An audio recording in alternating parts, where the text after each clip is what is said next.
It all started back in 2010 when Seb was first diagnosed with leukemia. You were basically in isolation in that room. You couldn't leave your room, could you, for 8 weeks? Poor Seb, you've had to endure so much really, haven't you? You've been, had so much radiotherapy, chemotherapy, things prodded into you, blood's taken all the time.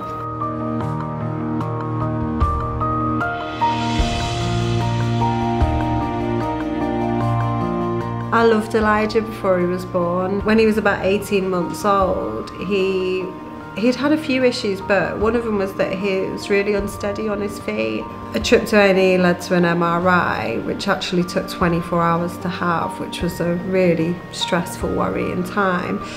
What they actually found was a tumour wrapped around his spine. So he had a really rare form of cancer called neuroblastoma. Seb relapsed in December last year, which again we didn't expect, having him gone through all of his chemotherapy and 3 years of treatment first time round. To our mind it was all sort of behind us and in the past, and we'd forgotten about it, but sadly it came back again. I don't think anybody really realises just the toll that some of this treatment can take. I want to get back to school, carry on with life, and it is quite scary, just knowing if I will get better.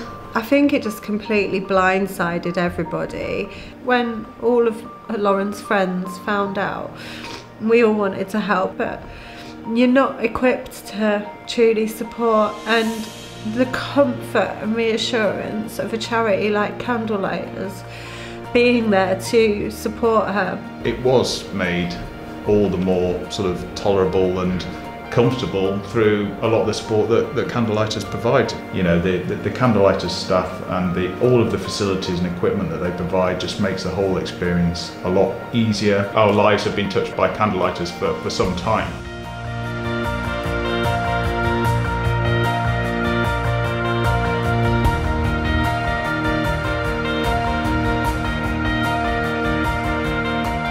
Elijah's obviously had a really quite a traumatic experience, but I think a lot of his memories are from some of the nice things. He's had magical, nice memories made along this journey because of Candlelighters. Being able to nominate the charity felt like I was finally able to do something for Candlelighters, who had done so much for my best friend.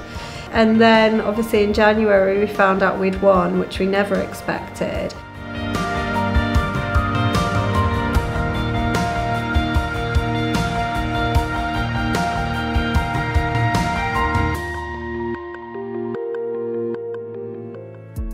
Candlelighters had this huge project coming up, the cottage. The cottage is for parents to stay and families to stay so they can stay together while their children are undergoing treatment on the ward. And that was such a great thing for us to be able to fundraise for and get behind and support as we go. With the cottage, it will be so helpful for families who have to travel large distances, because we cover the whole of Yorkshire. Having a child on treatment does place a big burden on the entire family. We did often try to make sure we came over to the square where we could just sort of get away from it a bit, grab a coffee, we could have a chat for half an hour.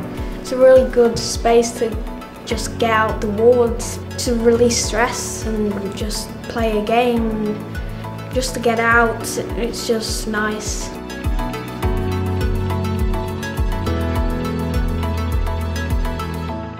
People talk about the Candlelighters family, and that is a real thing. I mean, you do feel like it, even coming here today.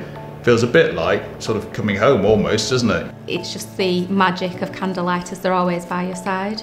You should donate to Candlelighters tonight, because the support they offer is so precious to these families. It's vital you donate tonight, you'll help so many families. Thank you for supporting Candlelighters. Have a good night. Thank you for supporting Candlelighters.